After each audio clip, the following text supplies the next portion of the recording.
Eu quero que você abra a sua Bíblia comigo, no livro de Lamentações.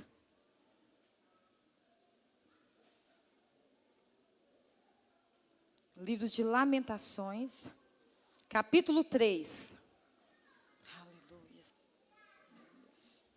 Versículo 21. Capítulo 3, versículo 21. Amém? Lamentações, capítulo 3, versículo 21. Quero trazer à memória o que me pode dar esperança. Vamos dizer juntos?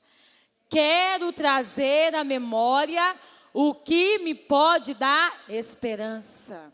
Agora você vai abrir Romanos 8, 28. Eu vou esperar você. Romanos 8, 28. Sabemos que todas as coisas cooperam para o bem daqueles que amam a Deus, daqueles que são chamados segundo o seu propósito. Amém? Espírito Santo de Deus, entrego a Ti, Pai, mais um momento. Em todo o tempo o Senhor já se fez presente em nosso meio. Sei que a Tua presença continua conosco, Pai. Pai, o Teu Espírito Santo, que Ele venha ter total liberdade neste lugar. Ele é real neste lugar. Que eu não venha menosprezar, Pai, este momento, Pai, que o Senhor preparou. Mas que venha ser para a glória do Teu nome. Que o Senhor venha estar na direção de cada vírgula, cada palavra. Que não aconteça nada que não seja na Tua vontade. Pai, eu creio que vidas serão transformadas esta noite. Através da presença do Senhor, que irá ser tremenda neste lugar. Nós Te agradecemos em o nome de Jesus.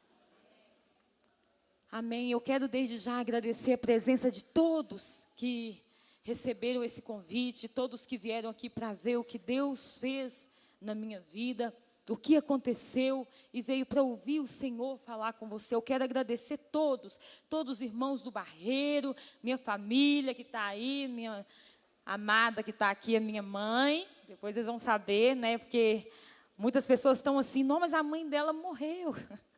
Calma, vocês vão saber. Essa aí é minha mãe biológica e a minha mãezinha que faleceu é minha mãezinha de criação. A minha mãe biológica está ali, né, mãezinha? E todos os irmãos que estão aqui, que receberam esse convite, que o Espírito Santo venha tocar você tremendamente esta noite. A sua vinda aqui não foi em vão, o Senhor te trouxe aqui. Então, Ele tem uma palavra para você esta noite. Aleluia. Meu nome é Lucimar, todos aqui, né? Muitos já conhecem, muitos conhecem pelos cartazes, pelos convites. Eu fui criada no Evangelho, na minha criação teve eu e a minha irmã, Lucinéia, que vocês vão ouvir falar muito sobre ela aqui também. E nós duas foi criada com o meu pai e com a minha madrasta, porque na verdade, quando eu era pequenininha, mas a minha irmã, meu pai casou-se com minha mãe, né, e teve eu e minha irmã. E meu pai já vinha de duas famílias. Então, esse casamento da nossa mãe era o terceiro casamento do meu pai. Meu pai não era fácil. Então, o que acontece? Aí o meu pai veio ter nós, só que aí ele descombinou com a minha mãe, né? Nós não vamos entrar nesse detalhe.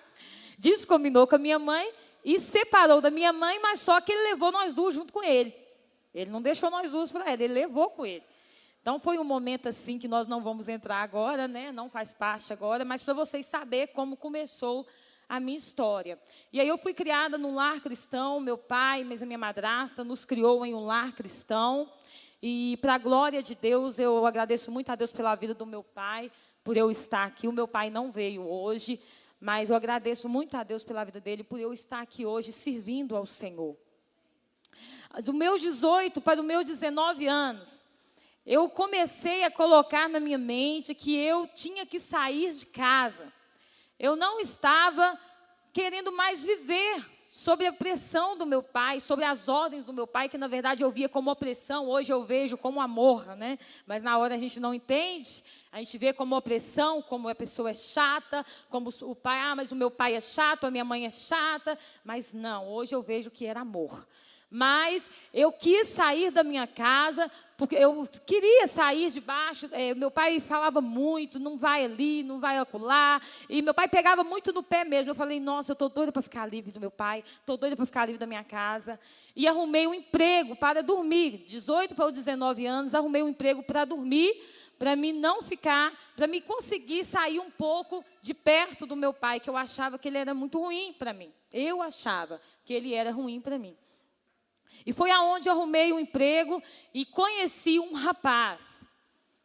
Conheci esse rapaz ali na região do Barreiro, onde eu estava trabalhando para dormir numa casa. Eu conheci esse rapaz. Meu pai não queria que eu trabalhasse fora, mas eu temei e fui trabalhar fora. Não teve como ele me segurar, porque eu já estava fazendo meus 18 anos. Conheci esse rapaz, e esse rapaz, conversa vai, conversa vem, me pediu para namorar. Aceitei namorar com ele, disse para ele, olha, eu vou namorar com você, mas eu preciso que você vá lá em casa para o meu pai te conhecer. Só que, na verdade, eu nem pedi para ele pedir meu pai, eu pedi para ele ir lá para o meu pai conhecer ele. Que, na verdade, a partir daquele momento ali, eu já estava namorando. E ele foi, não aceito, eu vou sim. Foi lá em casa, eu não quis saber nada da família dele, simplesmente aceitei namorar com ele.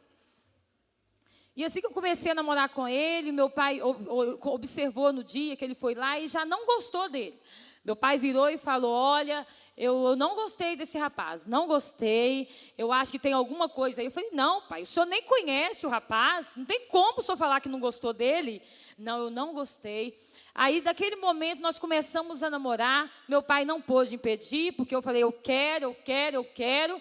E eu realmente assumi aquele namoro e fomos namorando, namorando, até onde eu comecei a perguntar sobre a família dele. Aí ele começou a me falar sobre a família dele, eu falei, eu quero conhecer a sua família. Ele falou, eu falei com ele, eu quero conhecer, e conheci realmente uma família muito boa, muito abençoada. E aquilo ali me encantou a família. O nome desse rapaz é Carlos. Então, a família dele me encantou. Aí, pronto. Aí, eu já esqueci que eu estava namorando com ele. Já achei que eu estava namorando com a família. Aí, eu já fiquei, assim, muito apaixonada pela família. E aí, eu achei que eu já estava no lugar certo mesmo, porque a família era uma família muito boa.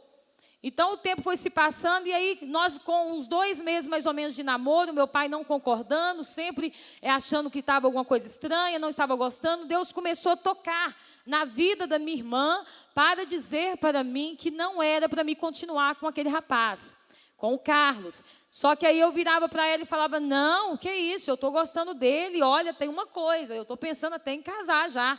E aí a minha irmã começou a ficar apavorada, porque ela começou a ser incomodada pelo Espírito Santo, que aquele rapaz não era a pessoa que Deus tinha preparado para mim. E com tudo isso se passando, nós fazíamos reuniões de oração, e a minha irmã ficava observando a maneira que ele orava. Depois ela me falava, olha, você não tem noção, o Espírito Santo está me mostrando coisas terríveis. Na hora que esse rapaz está orando, eu vejo ele falando alguma coisa diferente, ele não fecha os olhos para orar, ele é estranho, alguma coisa está acontecendo. Aí eu comecei a ficar incomodada, mas nós começamos a falar sobre casamento. E aí, quando eu virei para minha irmã e falei, olha, tem uma coisa, nós realmente estamos pensando em nos casar. A minha irmã começou a orar, e Deus começou a incomodar outras pessoas para começar a me procurar e falar comigo, não, esse casamento não vai dar certo, você não conhece essa pessoa direito. Eu falei, não, mas é uma pessoa legal, você tem que ver a família dele, como é uma família legal. Só que tem uma coisa, eu esqueci que eu estava casando com ele, né? Claro que quando nós casamos com o nosso marido, nós casamos com a nossa sogra, com o nosso sogro. Eu sei disso, mas quem vai viver com nós dentro de casa não é a sogra, não é o sogro, não, é o casal. Então, eu esqueci que eu estava casando com ele, não era com a família dele. Aí, o que acontece? Contudo, foi se passando, e eu virei para ele e disse, realmente, eu quero me casar com você. E quando eu falei isso, com a família dele, a mãe dele me chamou e falou, olha, se você quiser casar com o meu filho, eu gostaria que você perguntasse o passado dele. Só que eu falei, não, mas não precisa preocupar com o passado é passado. Ela falou assim, então, faça o que você achar melhor, mas eu te aconselho a perguntar o passado do meu filho. Isso a mãe dele falando para mim. Eu cheguei para ele e falei, tem como você me falar o seu passado? Ele virou para mim e falou, se você quiser casar comigo, nunca pergunte o meu passado. Mas naquela hora eu estava tão cega que eu nem percebi o que ele falou, né? Porque naquela hora ali já era para mim, peraí, eu vou casar com uma pessoa que eu não posso nem saber o passado dela? Mas por quê? Eu falei, não, mas então tá bom, então tá bom. Aí, com isso, foi se passando os meses, 3 meses, o tempo foi se passando, 3 meses e meio, aí eu comecei realmente a mexer com tudo para fazer o casamento. E nisso a minha irmã apavorou, ela disse, não, meu Deus, esse casamento não pode acontecer. E Deus começou a incomodar a minha irmã, começou a incomodar algumas pessoas. As pessoas chegavam na minha casa, falavam a respeito do que sonharam, o que Deus tinha mostrado, sobre visões, várias coisas aconteceram, carros desmoronando em morro, com eu e ele dentro, várias outras coisas. Deus começou a mostrar, mas aquilo ali, irmãos, eu estava com vendas nos meus olhos, eu não conseguia ver nada, eu não conseguia ver o que estava na minha frente, e eu falei, não, eu vou me casar com ele, ponto final. O meu pai começou a pedir, não case, não é para você essa pessoa, não vai dar certo, não casa. Minha irmã, os irmãos têm uma ideia, ela virava para mim e falava assim, eu posso ver você caída no chão, ajoelhada, chorando, desesperada, dizendo, o que eu faço agora, meu Deus? Mas eu não ouvia, eu não queria ouvir, simplesmente eu queria me casar. E teve um dia, irmãos, quando foi chegando mais próximo do casamento, eu lembro que até nele Deus tocou para falar comigo, porque ele virou para dentro dos meus olhos, olhou para dentro dos meus olhos e falou assim, você é doida. Eu falei, o quê? Aí ele olhou assim, nada não, é outra coisa que até ele falou comigo e eu não enxerguei. Eu estava cega profundamente.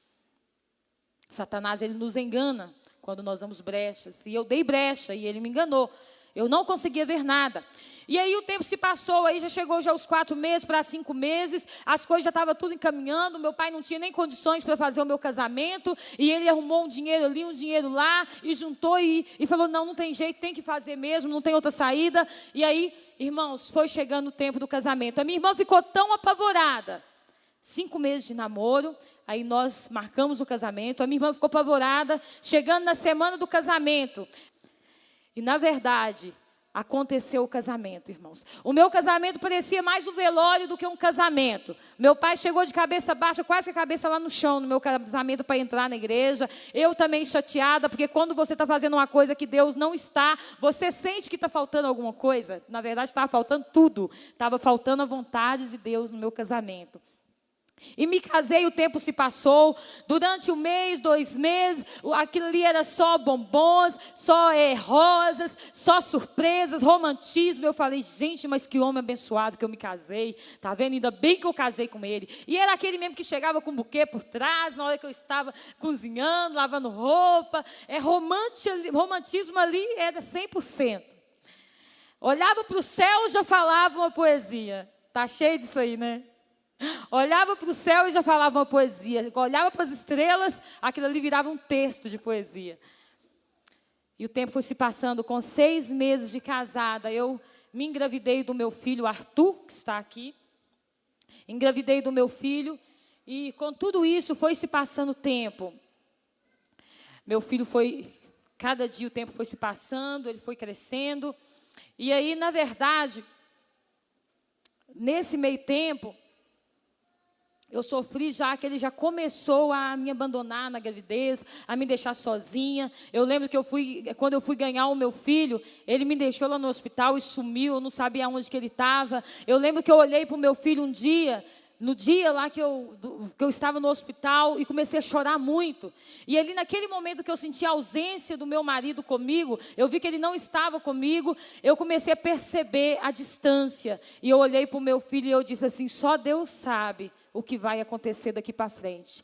Ali eu comecei a sentir que alguma coisa estava acontecendo. Eu vi que o meu esposo não era aquele pai presente que estava ali comigo o tempo todo. Ele sumiu. Depois que ele apareceu lá no hospital, eu fiquei um tempão sozinha no hospital, quase o dia inteiro, e eu não sabia onde ele estava. O meu pai sempre, todas as vezes que ele chegava, o meu pai me falava, sempre que ele podia, ele me falava, a casa vai cair. E ele começou a levar pessoas estranhas lá para dentro de casa, pessoas diferentes. E eu lembro que tem um dia que ele chegou, lá em casa, irmãos, algo que me marcou. O meu filho ainda estava bem pequenininho. Aí sim eu comecei a ver com quem eu tinha me casado. O meu filho estava bem pequenininho, com 1 aninho mais ou menos, e estava dormindo, e ele chegou lá dentro, virou para mim e falou assim: olha, tem umas pessoas aqui, só que elas vão entrar, mas você não vai falar que você é minha esposa. Você vai falar que é a minha cunhada e que esse filho é o meu sobrinho. Irmãos, isso doeu muito. Eu pensei, meu Deus, mas todo pai, quando o filho chega, a alegria dele, a criança toda gordinha, vontade de, assim, né, de pegar, apertar. Todo pai, vem cá para você ver o meu rapazinho. E naquele momento ele falou assim: não fala que ele é o meu filho, não fala que você é minha esposa. E aí quando as pessoas chegou, eu com meu filhinho dormindo no colo, irmãos, eu não falei nada, eu não abri a minha boca. Ele me cumprimentou e perguntou se o fulano estava lá, o nome de um irmão dele. E eu não falei nada. Mas naquele momento eu comecei a observar com quem eu tinha me casado. Depois eu fui saber por que ele escondeu o filho e por que ele me escondeu, irmãos. Porque aquela pessoa que entrou ali naquele momento era parente, conhecido da amante que ele tinha. Então aquilo ali me doeu muito, porque depois eu fui saber que ele namorava com essa amante em casa, como se fosse um rapaz solteiro. E na verdade, para não ficar por aí, muitas coisas aconteceu. Nesse meio tempo ele começou a chegar tarde em casa. Todos os dias do trabalho chegava com o corpo cheio de mato, todo cheio de barro. E eu não entendi o que estava acontecendo. Eu falava, mas o que está acontecendo que você só chega sujo? Aí sempre ele dava uma desculpa, falava que o carro estragou, falava isso, falava aquilo. E acaba que todas as vezes que ele chegava em casa, já era mais de meia-noite, às vezes 1h da manhã, 2h. E ele não tinha vícios nenhum, irmãos. O Carlos, ele era uma pessoa que andava normal, social. Ninguém falava que ele... Até então, eu não tinha visto vício nenhum nele. Ninguém falava que ele era um bandido, que ele era uma pessoa ruim. Ninguém falava, porque ele mantinha uma aparência muito boa. Trabalhava direitinho, era fichado. Ele mantinha... Os vizinhos todos gostavam dele. E aí o tempo foi se passando e eu comecei a observar que alguma coisa estava acontecendo. Aí eu comecei a sentir que algo realmente estava acontecendo com a vida daquele homem. E ele começou a chegar em casa com a boca seca, com o olho vermelho. Irmãos, realmente, nem um bar, no meio de turma, nas esquinas, ele nunca ficava. Eu nunca vi ele fazer nada disso, nada. Ele não demonstrava nada. E o que acontece? O tempo foi se passando e eu comecei a ficar incomodada. Eu falei, Deus, eu sei que o Senhor mostrou porque eu não era para ter casado com esse rapaz. Mas eu sinto que agora realmente, parece que Ele está mostrando realmente quem Ele é.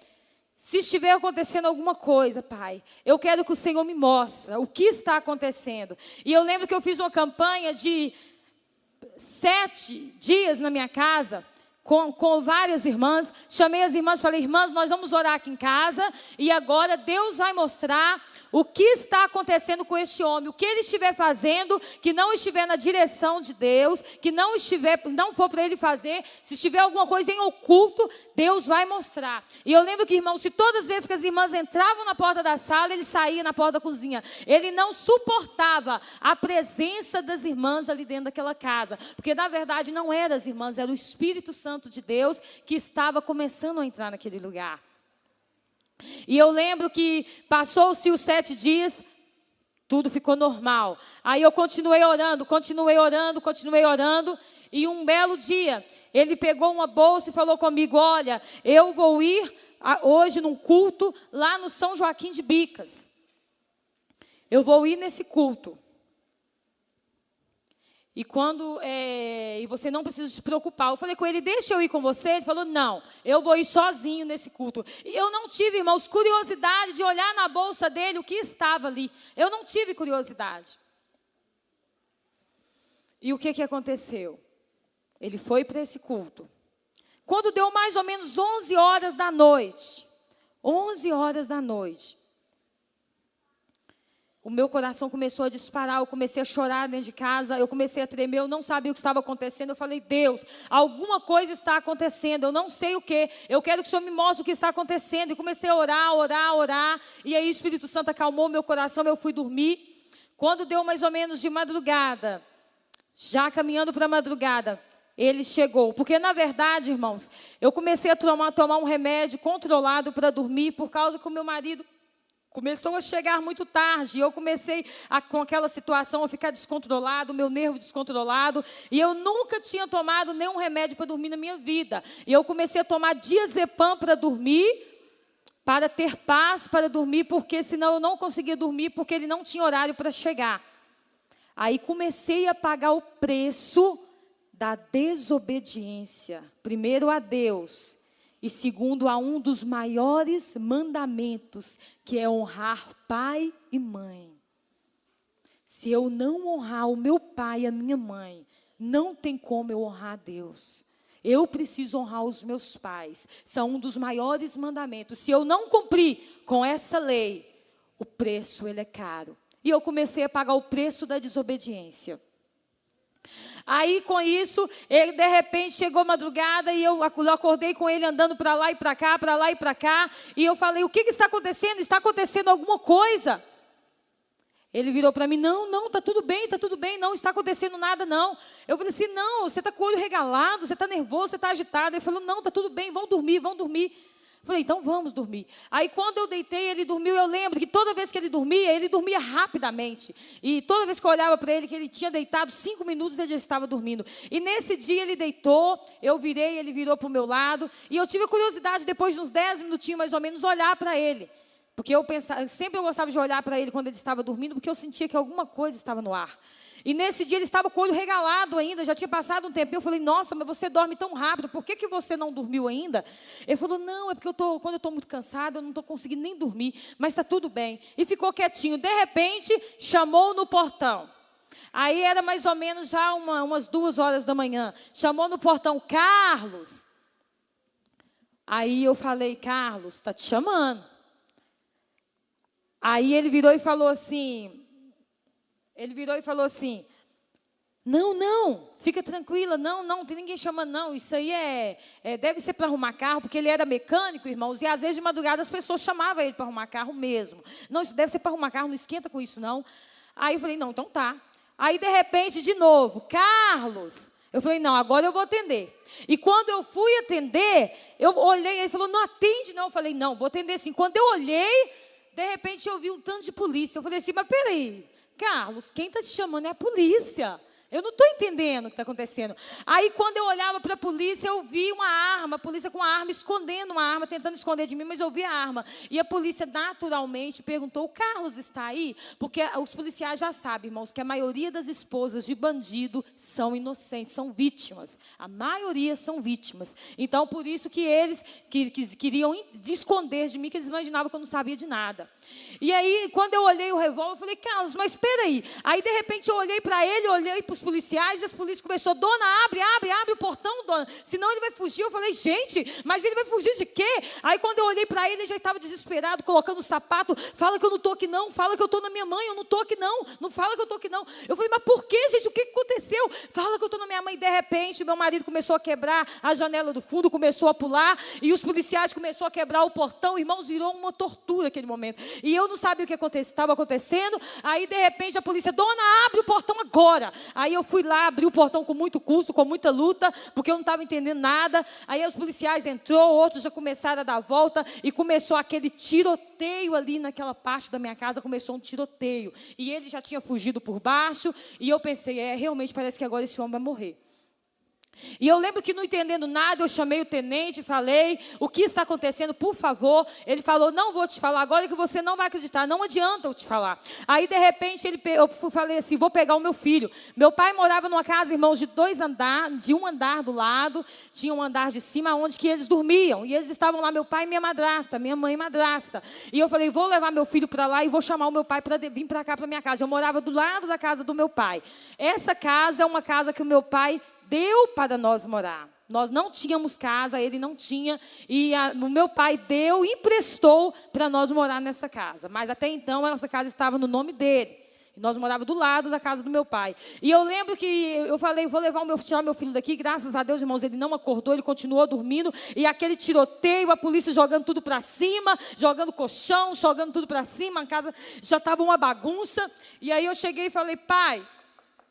Meu pai atendeu e falou assim, o que está acontecendo aí? confusão é essa? Eu falei assim, pai. Aí ele falou o quê? A casa caiu? Eu falei, caiu. A casa caiu, pai. Ele falou, então tá. Eu imaginei que ia cair. Aí, de repente, eu deixei meu filhinho com a minha mãe, minha madrasta, deixei o filhinho com ela e desci mais o meu pai. E comecei a perguntar ali os policiais o que estava acontecendo, o que ele tinha feito. Eu falei, gente, o que está acontecendo? Meu marido é um homem que trabalha, eu não sei, eu não estou entendendo o que está acontecendo. Aí eles viraram e falaram, dona, mais ou menos 11 horas da noite, olha para vocês verem, a hora que eu passei mal dentro de casa e comecei a orar.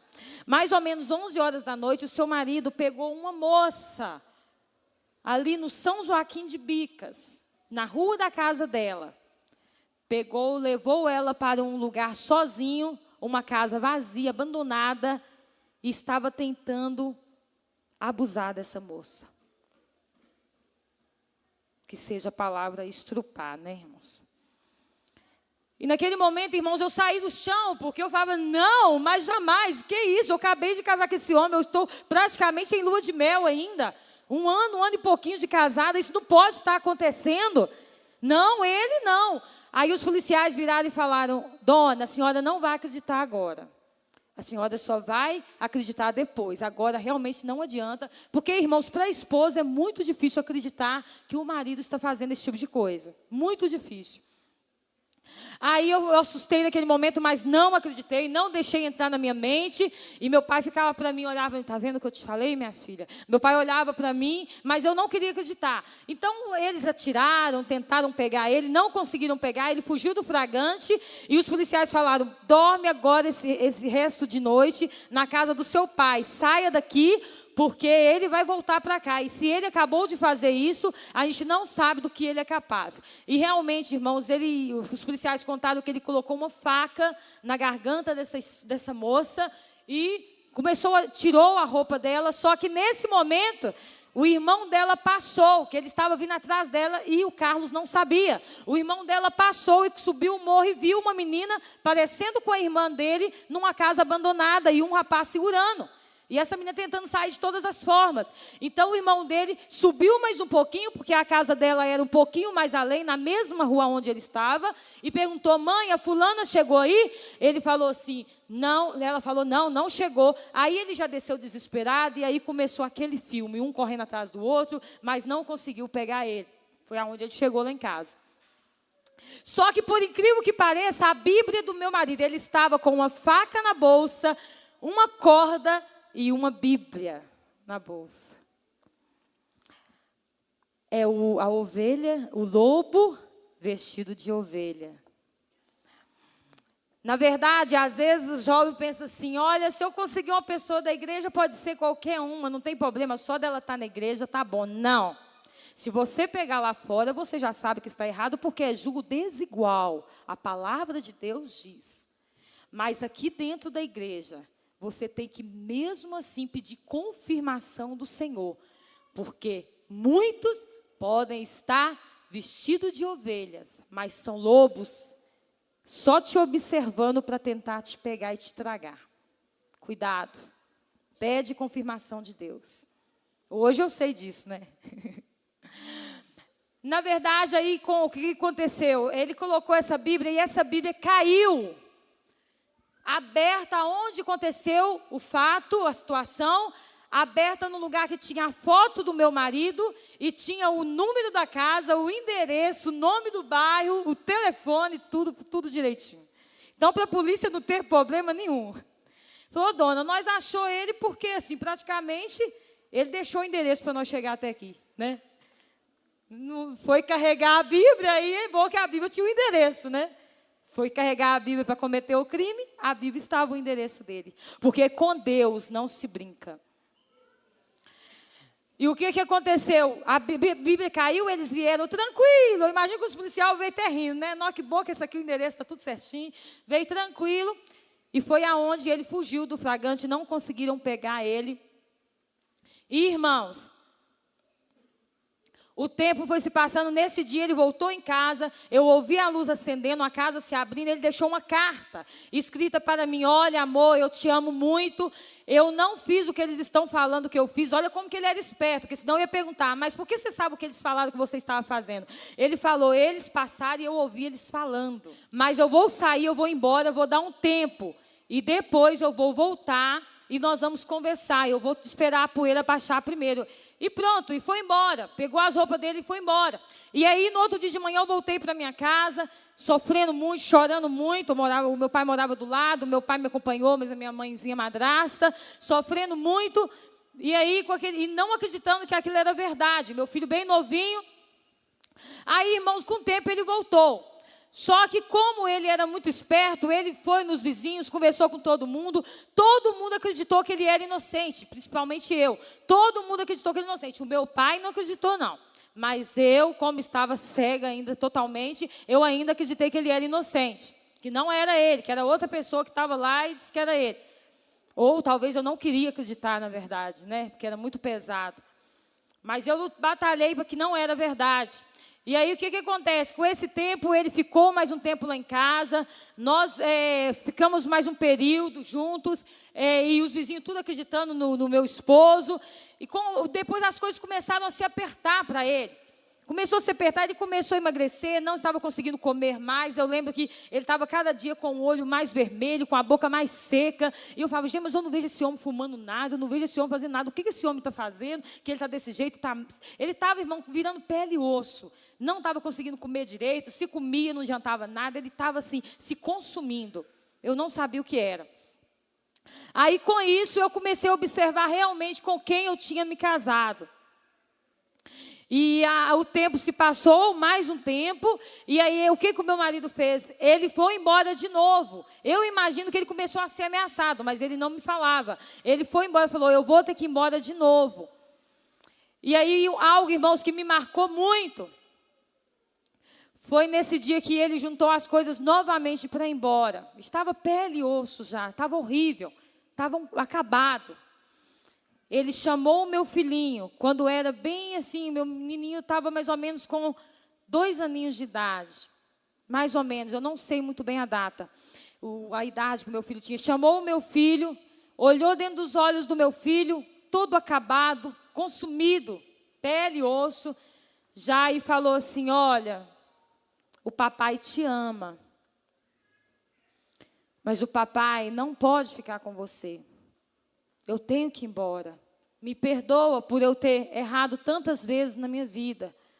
E isso me levou agora a ficar distante de você, meu filho. Mas eu te amo. Eu não sei o que vai ser de mim agora, mas eu quero dizer que eu amo você. E as lágrimas começaram a descer no rosto do meu marido. E eu achei tão lindo, irmãos, que o meu filho começava a chorar consciente. Ele não fazia força nenhuma para chorar. As lágrimas começaram a descer nos olhos do meu filho.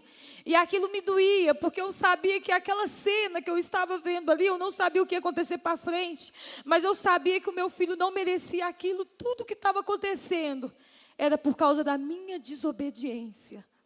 Com o meu filho estava passando aquele momento, aquela hora, meu filho chorava, as lágrimas pingavam no chão, e ele olhando olho a olho no meu filho, agachado, e os dois, o meu filho ali olhando para ele, e ele despedindo do meu filho. E ali eu dava um nó na minha garganta, e eu como mãe olhando aquilo, foi uma cena muito forte.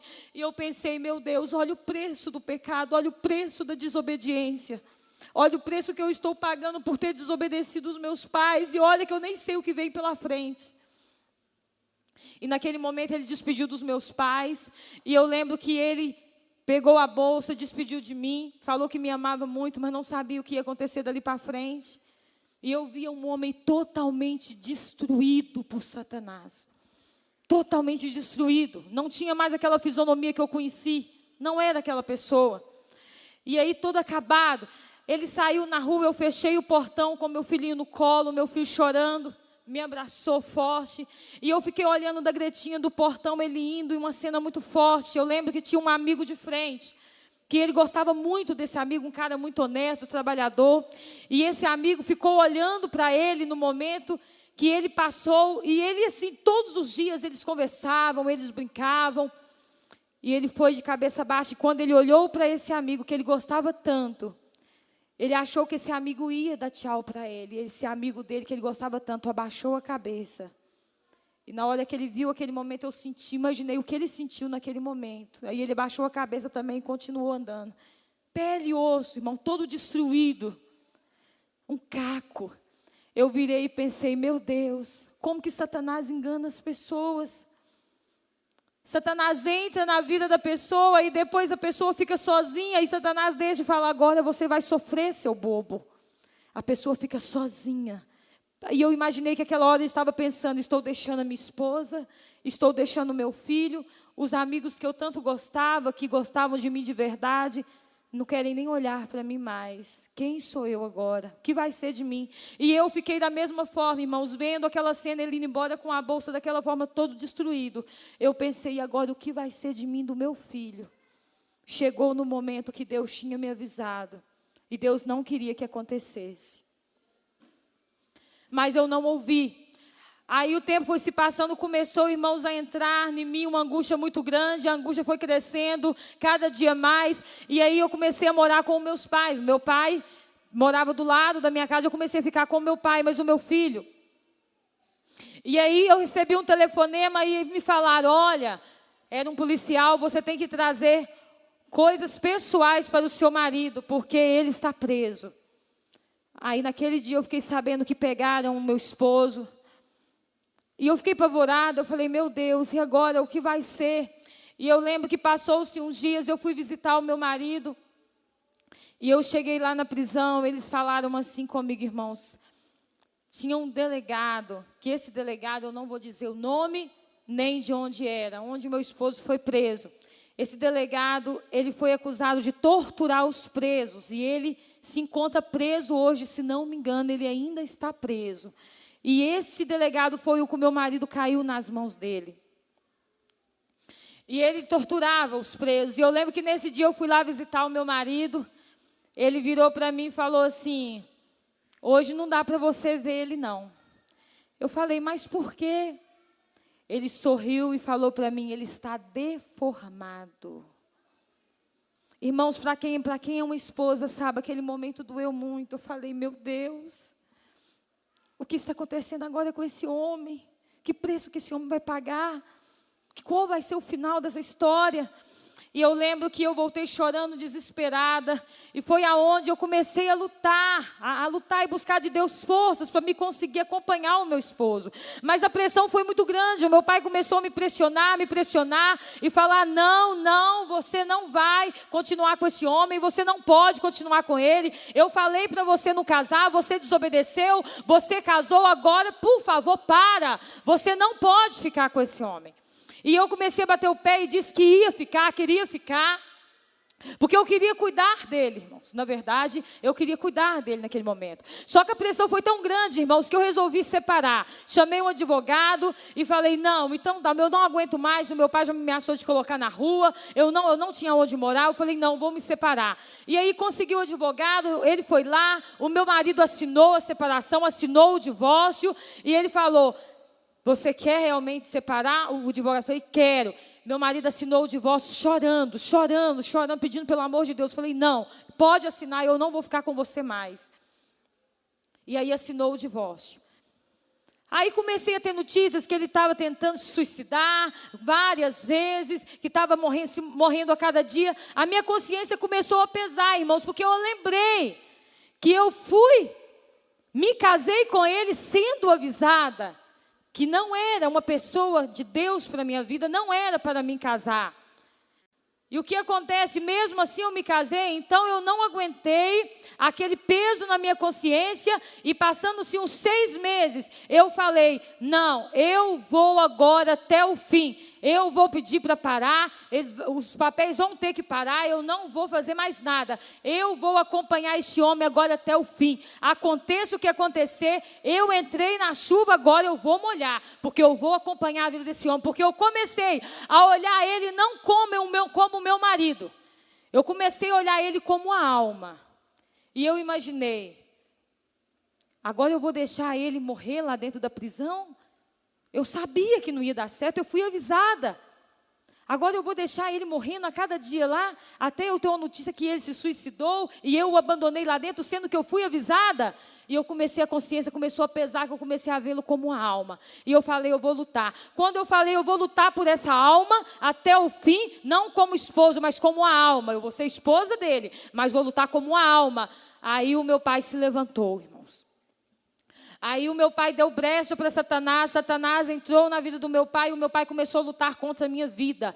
Ele falou, a partir de hoje, você vai continuar com esse homem, mas as casas que eu dei para vocês morar, que eu ia passar para vocês, estava só por enquanto, só emprestada, mas ele ia passar ela para nós.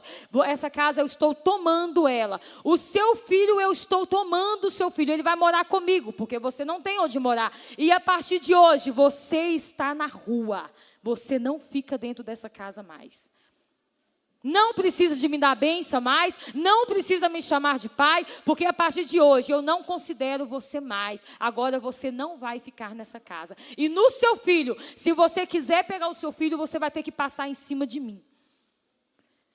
Para me lutar a favor da alma do meu marido. A favor do meu marido, eu comprei essa briga, irmãos. Com o meu pai. E foi aonde... começou a situação cada dia piorar. E eu não tinha onde ficar, mas por um tempo eu fui insistindo com meu pai, fui insistindo. Mas aí, irmão, eu comecei a ser vítima de uma enfermidade. Começou a entrar depressão na minha vida. E eu, meu Deus, tenha misericórdia, eu preciso estar forte para vencer essa situação. E eu comecei a ficar com depressão. E virou uma depressão aguda. Comecei a todos os dias. Eu passava mal nas ruas, eu começava a desmaiar. As pessoas tinham que correr comigo para o hospital. O meu coração disparava. Eu não conseguia fazer mais nada.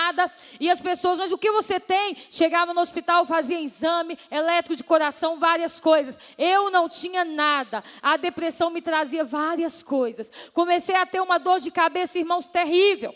Eu não conseguia, de tanto que a minha cabeça doía, eu não suportava a dor que tinha na minha cabeça. E eu falava, meu Deus, eu vou ficar louca. O meu marido está apanhando lá na cadeia, na prisão, sendo torturado. Eu lembro que eu chegava na cadeia para visitar ele, ele me mostrava marcas de queimado de cigarro. Eu encontrava ele com o rosto todo marcado, inchado. E realmente, ninguém fazia nada, porque quem fazia isso era o próprio delegado, que foi depois descoberto e ele foi para a prisão. Então, ou seja, o meu marido pagou um preço grande ali naquele lugar. E meu pai não deixou mais eu ficar e começou a me pressionar. Você tem que sair dessa casa. Eu não te aceito dentro dessa casa. E eu fiquei apavorada porque eu não tinha mais aonde ficar. E eu estava com a depressão muito forte. E comecei, irmãos, a ir emagrecendo. Vocês estão vendo a minha estrutura. Eu perdi mais de 10 quilos. Eu fiquei super acabada. As pessoas encontravam comigo na rua e falavam, você está parecendo um caco, filha, você se acabou. E eu estava com depressão, eu não conseguia, onde eu ficava de pé, eu caía. E eu lembro que o meu pai começou a não querer deixar eu mais ir para o hospital. E quando vinha aquela coisa em mim, que o meu coração disparava, eu começava a chorar, eu começava a desesperar, e meu coração disparado. E naquele momento o meu pai começou a falar, você não vai mais para o hospital. Se for para morrer, agora você vai morrer. Porque você tem que pagar o que você fez. Agora você não vai. E eu lembro que esse tempo eu ainda estava dentro da minha casa, a casa do meu pai, tentando segurar porque eu não tinha para onde ir. Mas a humilhação era grande. E eu lembro que eu me prendia dentro do quarto e rolava no chão de tanta dor de cabeça. E naquele momento eu lembrava, eu queria ficar livre da casa do meu pai. E naquele momento eu pensava, tudo que eu queria hoje é estar com o meu pai, solteira, vivendo ao lado do meu pai, debaixo da obediência e da bênção do meu pai. E ali eu vi o que era uma desobediência, o preço de não ter honrado o mandamento dos meus pais e o mandamento do Senhor. E ali eu rolava no chão, irmãos, eu rolava no chão de dor de cabeça. E eu lembro que um dia eu tive que pular a janela, porque para o meu pai não ver eu pedir socorro ao vizinho, porque ele não queria deixar ninguém me socorrer. Ele falava, você tem que pagar agora o que você fez. Mas naquele momento que dava aquela situação em mim, eu tinha que correr para o hospital, porque eu não aguentava, que começava uma dor de cabeça muito forte, eu começava a tremer, eu não conseguia ficar de pé, e eu comecei a me rastejar. Pulei a janela e comecei a me rastejar. Consegui abrir o portão sem o meu pai ver, ele estava lá para dentro. Eu lembro que estava até chovendo. Eu estava no andar de cima, esse dia eu desci. E eu consegui sair no portão e cair lá no quintal do vizinho e pedir, pelo amor de Deus, me leva para o hospital. Meu pai não pode ver, ele disse que não vai deixar mais eu ir. Me leva, eu estou aqui escondida, alguém me ajuda. E eu comecei a ver, irmãos, o preço do pecado ali, o preço da desobediência, cada dia estava pior. E eu lembro que eu virei para o Senhor, para Deus, e falei: Deus, eu sei que eu pequei, me coloquei diante do Senhor, eu sei que eu errei, mas não tem como eu voltar atrás. Deus, por favor, eu te peço, eu vou pagar o preço, mas tira pelo menos a enfermidade, Deus. Tira a dor de cabeça, eu não estou aguentando mais, aonde que eu estou eu desmaio, eu não sei o que está acontecendo, eu não tenho nada. Deus, as pessoas estão me vendo de uma forma que eu não sou dessa forma, e eu tenho que lutar, eu tenho que correr atrás, eu tenho que conseguir. Eu não sei o que vai acontecer com meu marido, eu já estou pagando preço grande, por favor, tira pelo menos essa dor de cabeça infernal, tira, Deus, isso que acontece no meu coração, que eu não sei explicar o que é, onde eu estou me derruba. E comecei a clamar: Deus, socorro. E passou-se o tempo, irmãos, eu tive que sair de dentro da minha casa, eu cheguei numa psicóloga, e ela disse: você quer viver, filha? Eu falei: quero. Ela falou: um dos primeiros passos, sai da casa do seu pai, saia. Ele já pediu para você sair, se você não sair e ficar lá, você vai morrer. Você não vai aguentar, você olha como você está. Você precisa de alguém que te ajuda, não alguém que te ajuda a morrer cada dia mais, cada dia você está morrendo mais. Você precisa de alguém que te ajuda. E seu pai não vai te ajudar agora, ele está revoltado com você. Irmãos, na verdade não era o meu pai, Satanás entrava na vida do meu pai para me agredir com palavras e me amaldiçoar e me humilhar. E eu lembro que toda vez que eu estava caída, ele falava: quem mandou você casar com ele? Você casou, agora paga o preço, aprende, paga o preço. Agora você vai sofrer para você aprender a desobedecer. E eu lembro que eu saí, a minha sogra me acolheu.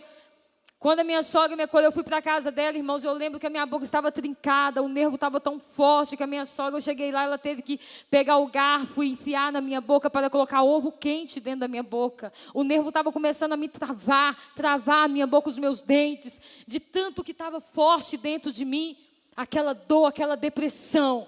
E minha sogra cuidou de mim por um tempo. E o tempo foi se passando, eu fiquei um tempo na casa dela. E eu lembro que eu fui para a minha cunhada morava ao lado, mora ainda até hoje, da Batista Getsemane. Foi um lugar que é onde o Espírito Santo de Deus começou a trabalhar na minha vida. Eu comecei a buscar misericórdia. Deus, eu não aguento mais. Eu não aguento mais. Eu estou pagando preço, mas eu não estou aguentando mais. E eu lembro que eu chegava ali no altar da Igreja Batista Getsemane de Belo Horizonte, do pastor Jorge Linhares. E eu lembro que eu me jogava no chão e eu não me levantava. Eu ficava ali prostrada, chorando, pedindo pelo amor de Deus. Deus, eu preciso de ajuda. Eu não aguento, eu sei que eu errei, mas eu estou morrendo, eu não vou aguentar, Deus me ajuda. Eu sei que eu errei, mas eu preciso que o Senhor me perdoa. E eu falava com Deus para ter misericórdia de mim, desesperada, irmãos, eu não queria saber quem estava à direita, quem estava da esquerda. E eu chorava, eu me entregava, me arrependia de tudo que eu tinha feito. E o meu marido na prisão, sofrendo, sendo torturado, sendo humilhado ali na prisão, também pagando o preço. E eu lembro que um dia eu vim aqui, eu estava ficando na minha sogra, eu vinha ver meu filho nos finais de semana. Toda vez que eu entrava, irmãos, na minha casa, o meu pai começava a me humilhar, começava a me maltratar. E eu lembro que ele começou a fazer uma lavagem, não ele, Satanás na vida do meu pai, em todo o tempo. Era Satanás na vida do meu pai. O meu pai deu brecha e Satanás começou a aproveitar da revolta que ele estava dentro do coração. E eu lembro que eu chegava, o meu filho encostava assim no cantinho e falava: não chega perto de mim, mamãe, não chega. E eu falava: por que, filho? A mamãe não pode chegar perto de você? Mamãe, você me odeia, mamãe. Você está mentindo, você me odeia. Eu falava: filho, a mamãe não te odeia. Claro que a mamãe te ama, filho. E ele falava: por que você não cuida de mim? O vovô disse que é porque você me odeia. Você e o papai me abandonou, é por isso que vocês não cuidam de mim. Eu falei: filho, eu não estou conseguindo nem ficar de pé direito, filho. Eu prefiro que você agora. Eu não tenho nem aonde morar, meu filho. E eu lembro que o meu pai fazia uma lavagem ali na mente do meu filho. E o meu filho achava que eu o odiava. E esse momento era muito triste para mim, porque não tinha saída, porque não tinha como eu pegar o meu filho. Eu estava morando com a minha sogra só até eu me recuperar. E eu lembro que eu indo para a igreja, esse tempo ali na Getsemane, Deus foi trabalhando na minha vida, no meu coração. Toda vez que eu chegava, eu me jogava, eu me prostrava e me derramava, o tanto que eu aguentava diante de Deus, pedindo perdão e misericórdia. E o tempo foi se passando, meu marido foi condenado. Não me lembro quantos anos ele foi condenado. Me parece que foi 16 anos, se não me engano, 12 anos, 16 anos. Foi condenado e eu continuei visitando ele na prisão todo final de semana. Eu vinha e visitava. Eu lembro que eu desmaiava na fila, as pessoas olhavam e falavam, essa menina não era nem para estar aqui, olha como essa menina está. Eu estava pele e osso, irmãos, eu estava horrível. Eu estava ali um caco. Eu lembro que um dia eu cheguei para ele, para visitar ele, ele virou para mim e falou, não me visita mais não. Não visita mais não, cuida de você, você vai morrer. Você não está tendo força nem para ficar de pé aqui, não vem cá mais não. Deixa que eu vou cuidar agora, eu não sei o que vai acontecer, deixa que eu vou cuidar agora da minha vida. Cuida da sua vida, você está precisando mais do que eu. Eu falei, não, eu não vou te abandonar, eu vou continuar. E foi um dia, eu vindo aqui para Betim, eu não tinha onde morar mais. E eu cheguei em Betim e tinha essa linha de trem aqui de Betim, ali perto da avenida da Gravatar, né? Aqui em Betim. Eu lembro que eu chegando ali, eu falei, sabe de uma coisa? Eu vou ligar para o meu pai agora. Vou conversar com o meu pai e tenho certeza que o meu pai, ele vai me ouvir. Vou falar com ele, pai, eu errei, pai, mas eu preciso que o Senhor me perdoa. E eu que liguei e falei, o meu pai vai me ouvir, o meu pai vai voltar a me aceitar na casa dele, ele é meu pai. E meu coração estava tão triste, irmãos. E eu peguei o telefone e liguei para o meu pai. Quando eu liguei para o meu pai, eu ia para o telefone ligar para o meu pai, eu olhava para a linha de trem. Satanás falava, hoje você pode acabar com esse sofrimento. Hoje você pode acabar com a sua vida. Chega, olha, seu marido sendo torturado na prisão. Seu filho acha que você odeia ele. O que você vai fazer da sua vida? Seu pai não te aceita mais na casa dele. Você não tem aonde morar. Você está um caco. Você está pele e osso. Você está com depressão. Você não aguenta fazer mais nada. O que você vai fazer da sua vida? E eu lembro que eu liguei para o meu pai. Quando meu pai atendeu o telefone, ele virou e falou assim. Eu falei, pai. Ele falou, quem está falando? Eu falei, sou eu, pai, é Lucimar. Irmãos, naquela hora ali, eu não sei de onde Satanás tirou tantas palavras pesadas para colocar na boca do meu pai. E ele falou, você está vivo ainda. Já era para você ter morrido.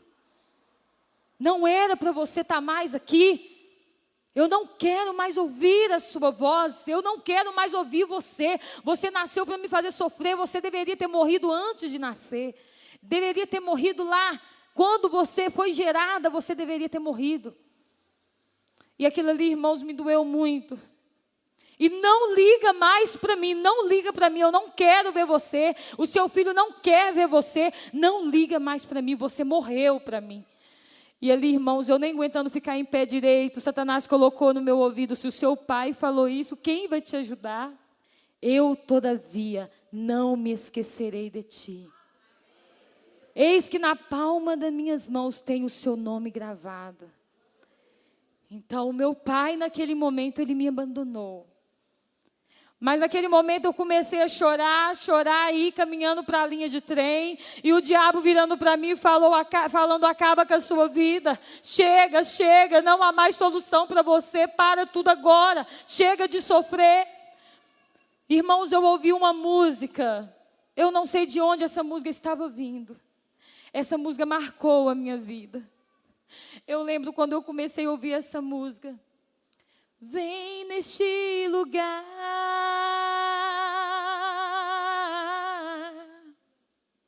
Vem neste lugar.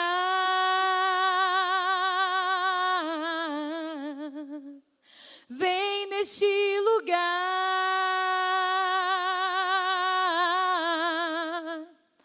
Enche a minha vida, Senhor. Jesus, não sei de onde saiu aquela música, irmãos, mas eu abaixei, tinha um poste ali, naquele lugar. Eu sentei assim na beirada da estrada, coloquei a minha cabeça no poste, encostei para trás e comecei a deixar aquela música entrar no meu coração. As lágrimas começaram a descer, eu não queria saber quem estava olhando para mim. Eu queria ser curada. Eu queria que o Senhor me curasse naquele momento, eu não aguentava mais. Eu falei, Deus, o meu pai me abandonou. Deus, eu não tenho aonde morar. Deus, eu preciso do seu perdão, Deus. Eu não quero morrer, Deus, eu não quero morrer. E eu lembro, irmãos, que essa música foi cantando. Eu não sei se tinha algum CD em alguma loja, e eu fui ouvindo essa música até o final. E as lágrimas foi descendo, e naquele momento eu comecei a sentir o Espírito de Deus começando a entrar dentro do meu coração. Eu comecei a ouvir o Senhor começando a trabalhar no meu interior. Porque se esse Pai, Ele não abandona. Mesmo que eu erre, mesmo que eu deixe, Ele nunca me deixará. Ele nunca nos abandona, nós damos voltas e damos voltas. Toda vez que você volta, Ele está lá como aquele pai do filho pródigo, de braços abertos. Venha, meu filho, eu estou te esperando. Porque esse Deus é maravilhoso e Ele é amor. E eu lembro que nesse dia, como eu comecei a sentir a presença do Espírito Santo dentro do meu coração, a minha alma começou a se derramar. Eu comecei a sentir ainda a esperança. E foi aonde eu descobri, irmãos, a Igreja Batista da Lagoinha. E nesse meio tempo eu arrumei um emprego em casa de família, fui trabalhar em casa de família para dormir e vinha para casa só nos finais de semana. E descobri a Igreja Batista da Lagoinha, e aonde as pessoas me falaram, era ainda ali no Gravatá, me falaram sobre o encontro. Me encaminharam para ir no encontro. Eu falei, mas como que é esse encontro? Aí todo mundo, o encontro é tremendo. E eu queria ser curada, eu precisava ser curada. E eu lembro que eu dei o nome lá toda destruída, toda acabada. Eu dei o meu nome, eu já estava conseguindo trabalhar, mas mesmo assim, irmão, a fisionomia, mesma forma. Eu fui me fortalecendo, porque eu estava tomando muito remédio. E eu lembro que eu dei o nome para ir para o encontro, e eu lembro que eu falei com Deus assim, Deus, olha, eu estou indo no encontro. Eu não sei como que é, eu nunca fui, mas eu estou indo. Mas eu só volto desse encontro curada. Eu não aceito mais voltar do jeito que eu estou. Eu sei que o mundo está desabando aqui fora enquanto eu estiver lá. Eu sei que tudo está ao contrário, a meu favor, tudo está ao contrário da minha vida. Tudo está errado para mim lá fora. Eu não vejo solução, mas eu vou sair desse encontro liberta e transformada. Porque se eu não sair liberta, Deus, eu te peço de todo o meu coração, eu quero sair daquele encontro num caixão. Eu fui sincera com Deus, irmãos. Eu só saio liberta, senão eu quero sair morta desse encontro. Mas se eu sair com vida, nada vai segurar o que o Senhor vai fazer na minha vida.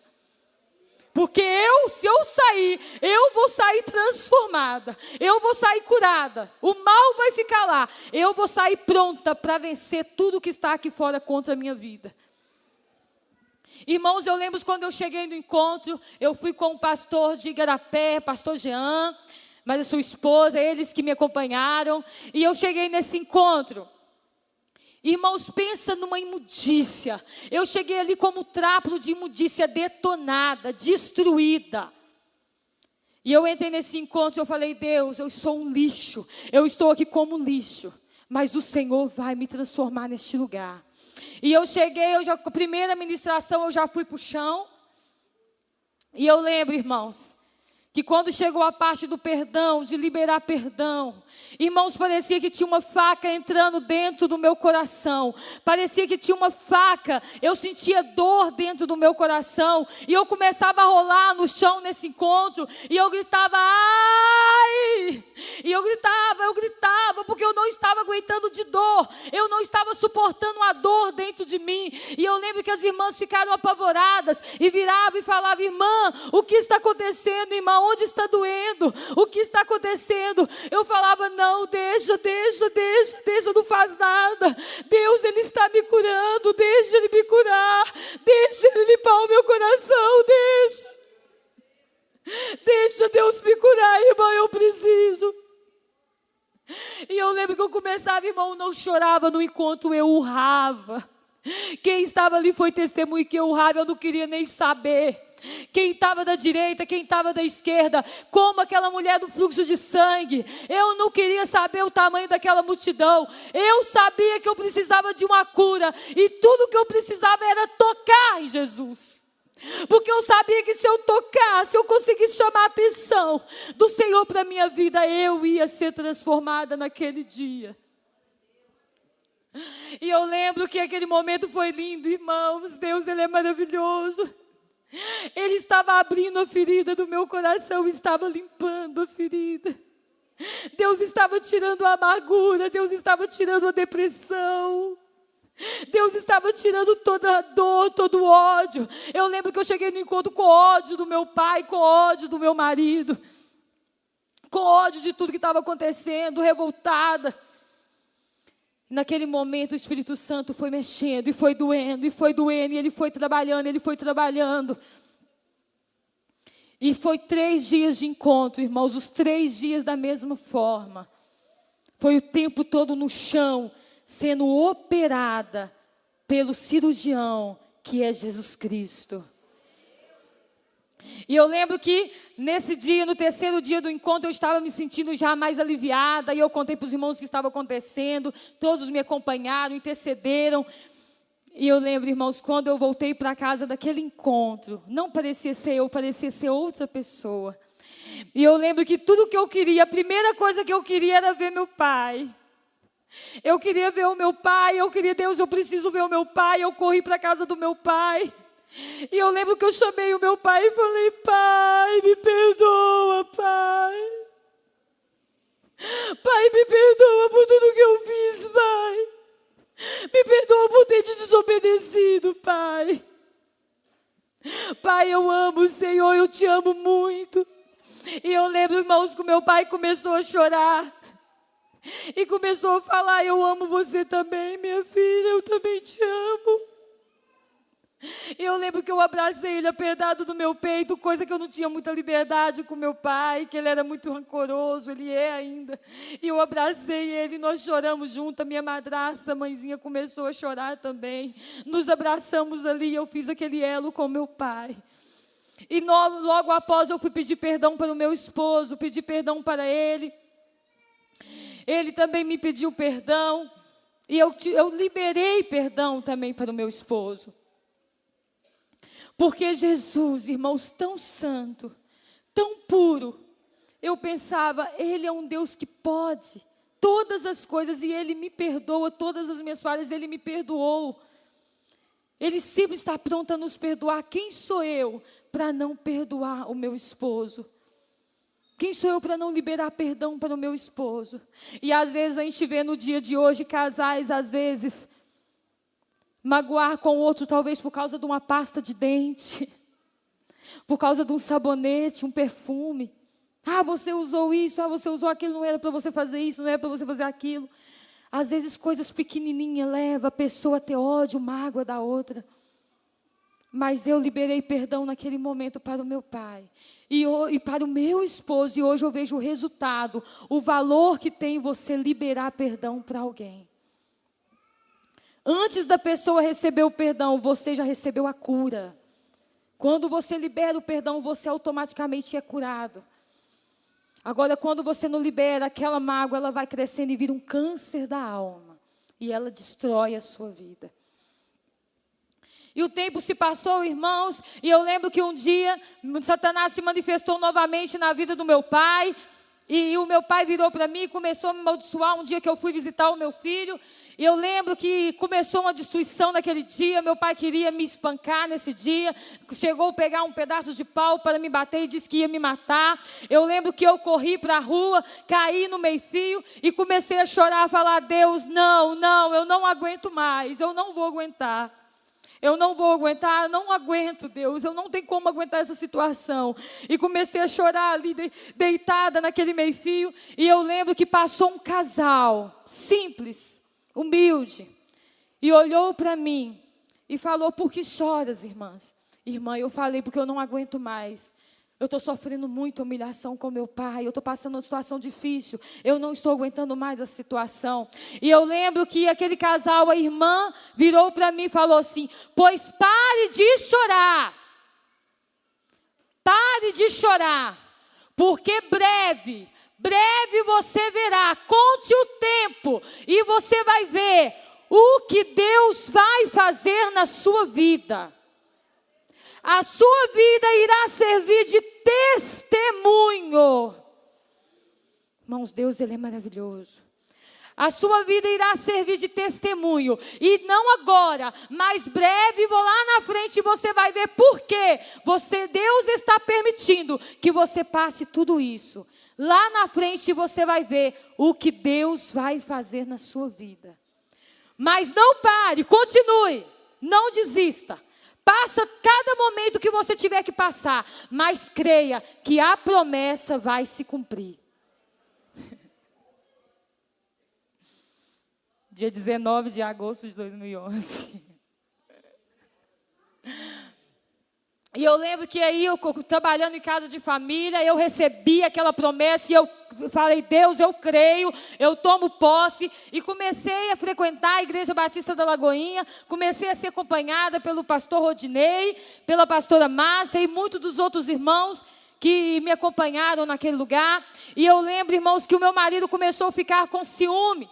De eu chegar lá e comentar: não, foi uma bênção o culto, a palavra do pastor Rodinei foi uma bênção. E eu lembro que nesse dia, o meu marido ficou irado. E depois, quando eu vim para a igreja, depois de uns dias, o pastor me chamou e me disse: Lucimar, vamos na secretaria, eu quero conversar com você. E o pastor Rodinei me chamou. Quando ele me chamou, ele disse: essa carta é do seu marido? Eu olhei, ele falou: olha, nessa carta aqui, o seu marido, ele está me ameaçando de morte. E ele disse que assim que ele sair de lá, ele vai me matar, que eu vou acertar com ele. E aquilo ali, irmãos, eu fiquei preocupada. Eu falei: oh meu Deus, o que está acontecendo agora que está começando a ficar tudo normal? Mais uma situação. Irmãos, eu conversei com o pastor e disse para ele: não, pastor, não preocupa não, eu vou conversar com ele. E isso é coisa do inimigo, isso é coisa de Satanás. Virei para o pastor, mas eu fiquei com vergonha do pastor Rodinei. E eu lembro que eu saí da Batista da Lagoinha, saí e dei um tempo, fui para outra igreja porque eu me envergonhei com a situação e também fiquei com medo de acontecer alguma coisa com o pastor Rodinei. Eu fiquei com medo de continuar na igreja, como meu marido estava com raiva de eu estar na igreja da Lagoinha. Porque ele cismou que eu estava interessada no pastor Rodinei. Aí o tempo foi se passando, irmãos. Se passou o tempo, depois parece que ele se arrependeu. Se não me engano, ele escreveu uma carta novamente, pedindo perdão. Ele me disse isso, não sei se essa carta chegou até o pastor. E o tempo se passou. Para resumir, quando eu comecei a trabalhar, o meu filho começou a ficar mais perturbado, porque o meu pai começou a amaldiçoar o meu filho e falar: você vai crescer e você vai ficar pior do que o seu pai. Você vai virar bandido. Você não vai ser nada nessa vida. A sua mãe vai ser destruída, já está sendo destruída por causa do que ela fez. E você também vai virar bandido. O meu pai sempre falava isso. E eu lembro que eu não tinha paz no meu trabalho, eu trabalhava só quebrando maldição da vida do meu filho o tempo todo, porque o meu filho morava com meu pai, eu vivia quebrando maldição. Fala, meu Deus, está quebrado agora, em nome de Jesus, o tempo todo. Porque isso era o dia inteiro. A minha mãe me falava que era o dia inteiro. E eu lembro que com isso, um dia eu cheguei em casa. O meu filho virou para mim e falou, começou a me provocar para me brigar com ele, porque quando eu chamava a atenção dele, que eu ia lá na casa do meu pai, o meu pai partia para cima de mim. E falava, você não tem moral para corrigir o seu filho. Você me desobedeceu, você não tem moral para corrigir o seu filho. E nesse dia o demônio se manifestou de novo. Se manifestou na vida do meu filho. E meu filho começou a fazer alguma coisa que me chamasse a atenção para me provocar. E eu chamei a atenção dele. E no momento que eu chamei a atenção do meu filho, o meu pai veio para cima de mim. E ali eu comecei a perceber que era Satanás. Eu vi Satanás no rosto do meu pai. E eu lembro que eu falei, o Espírito Santo me mostrou aquele momento que era o diabo que estava usando do meu pai. E usando também do meu filho. E eu olhei para o meu filho, falei com o meu pai, dá licença aí. Peguei o meu filho, levei no quarto, sentei ele e falei, filho, olha para a mamãe. Ele olhou para mim com a cara feia, com aquela cara de ódio. Eu falei assim, coloquei a mão na cabeça dele e falei, todo o demônio do inferno agora que está atuando na vida do meu filho, saia agora. Agora, eu sei que é você que está aí. O meu filho começou a sorrir, a debochar de mim. Eu falei, não debocha de mim, Satanás. Saia da vida do meu filho agora. E eu comecei a repreender. De repente, o meu filho começou a chorar e pediu, mamãe, me abraça, mamãe, me abraça, mamãe, me abraça. E eu abracei o meu filho. Irmãos, é importante isso aqui. Quantas pessoas não têm visão espiritual e acham que Satanás não entra na vida do seu filho? E no momento que Satanás entra, a pessoa não tem visão, não tem Deus, começa a espancar a criança. E muitas vezes espanca até a morte. Porque não sabe que é Satanás que está usando daquela criança naquele momento. E naquele momento o meu filho, Satanás, saiu, eu abracei o meu filho. A partir desse dia, eu não aceitei mais quando Satanás se manifestava na vida do meu pai. Eu amarrava, eu não aceitava. E os demônios não teve poder, eles tiveram que sair da minha casa, da casa do meu pai. Eu não aceitei, porque eu vi que era Satanás. Enquanto eu estava deixando, Satanás foi aprontando. Mas a partir do momento que você usa a sua autoridade, Satanás não tem poder contra a sua vida, porque maior é o que está em você. Várias humilhações eu passei. Pessoas colocaram o dedo na minha cara e disse, você não é ninguém, você não é nada, você nunca vai ser ninguém. Só que eles esquecem que realmente, irmãos, nós não somos ninguém mesmo não. Grande é aquele que habita dentro de nós. Ele sim é poderoso. E eu lembro que essas pessoas diziam, você nunca vai conseguir nada, você nunca é ninguém. Eu fui humilhada no trabalho, fui humilhada em vários lugares que eu passei. O Senhor permitiu que eu passasse por vários tipos de humilhação. E o tempo se passou, e o meu esposo começou a ganhar condicional. Começou a sair da prisão e vir em casa. Ele começou a vir em casa todo final de semana, primeiro 15 dias, depois finais de semana. E eu lembro que o meu pai comprou, irmão, uma casa e me deu entrada numa casa e me deu, e eu continuei pagando as prestações. Deus fez o meu pai fazer isso. Ele comprou a casa e falou, tá aqui, eu vou dar entrada na casa. Na verdade, a entrada era mais da metade da casa. Eu vou dar entrada na casa e você vai pagar o resto das prestações. Aí sim, eu pude pegar o meu filho, eu já estava curada da depressão, eu estava sendo curada a cada dia. Peguei o meu filho, comecei a cuidar dele na minha casa, e aí foi aonde que o meu esposo começou a sair condicional. E aí o tempo se passou e ele saiu de uma vez. Quando ele saiu, quando o meu marido saiu de vez, aí eu já estava na Sara Nossa Terra, ele ficou lá comigo, nós ficamos na Sara Nossa Terra, porque ele não queria ficar na Lagoinha, e eu já tinha saído por causa da situação, e ali foi aonde a pastora Andréia, uma pastora abençoada, começou a cuidar de nós ali. A pastora Andréia está aí? Amém, Deus abençoe, pastora. A pastora Andréia, ali da Sara Nossa Terra, ela era na época de Citrolândia, e ela começou a cuidar de mim e do meu esposo ali, naquela igreja.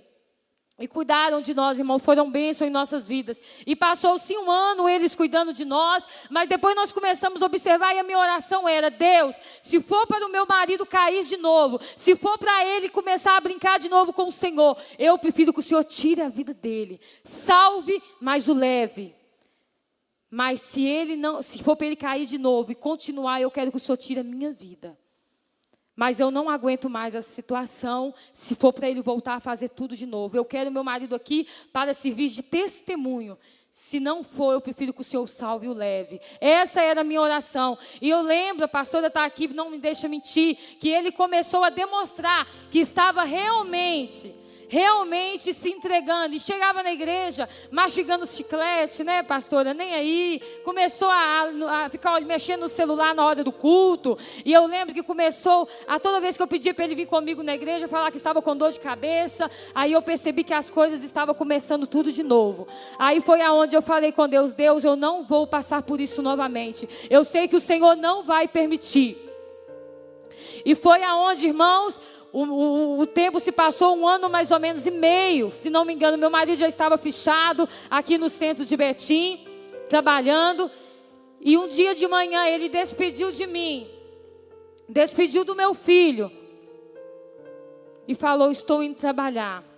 E foi trabalhar. Quando ele saiu para trabalhar, depois mais ou menos uns 10, 15, 20 minutinhos, eu não lembro direito o tempo, eu sei que foi muito rápido, aconteceu tudo muito rápido. Veio o portão, uma pessoa veio e bateu no portão, a campainha veio a tocar. E eu fui atender, era 8 horas da manhã, quando ele saiu. Nessa hora que a campainha tocou, era mais ou menos umas 8h15, 8h20, mais ou menos por aí, se não me engano. E era o pastor Marcelo, que é o esposo da pastora Andréia. E o pastor Marcelo era o meu pastor na época. Ele virou para mim e falou: filha, eu tenho um recado para te dar, eu preciso te dizer algo agora. Eu falei: pastor, o que está acontecendo? Ele falou: aconteceu uma coisa séria agora, filha. Eu falei: fala, pastor, fala o que está acontecendo. E o pastor começou a ficar sem jeito, não sabia o que falava. E eu estava em casa nesse dia porque eu estava de férias, irmão. Tinha 3 dias que eu tinha entrado de férias do meu trabalho. Por isso que eu estava em casa. E o pastor falou: filha, agora, pouquinho tempo atrás, o seu esposo acaba de ser assassinado. Naquele momento, irmãos, eu tremi, fui e voltei. Mas eu não sei o que me sustentou tão forte naquele momento. Eu creio que claro, o Espírito Santo de Deus. E eu fiquei sustentada naquele momento, irmãos. Eu tive uma estrutura que eu não sei como explicar para ninguém essa estrutura. Chamei o pastor para dentro e falei: calma, pastor, vamos conversar. Eu vou terminar aqui o que eu estava fazendo. Parece que eu estava escovando os dentes, não sei. E virei para o pastor e falei: vamos lá, pastor. Ele falou: vamos. Foi aqui no pé do morro. Eu morava no Citrolândia.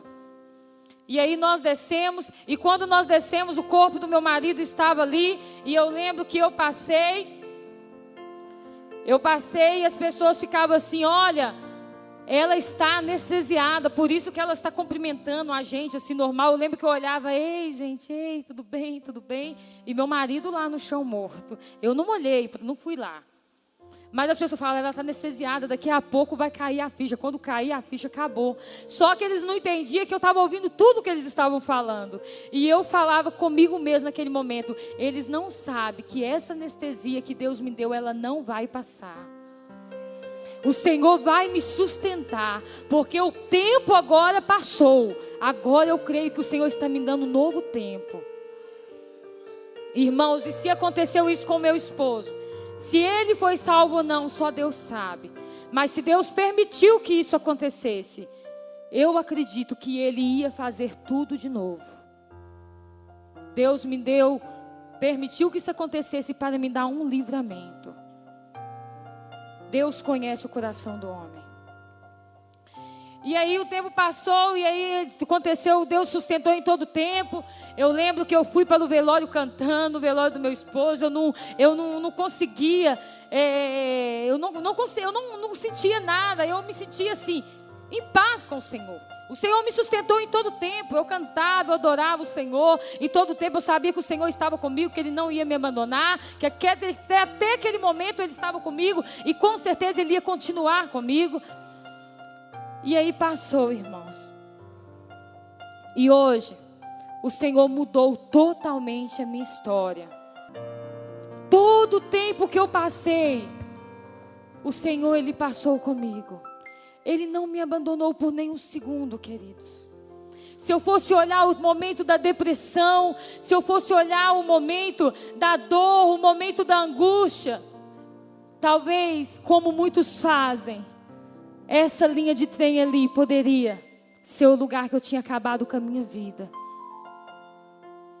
Satanás me levou até ali para me destruir, mas Deus usou de uma canção para chamar a minha atenção.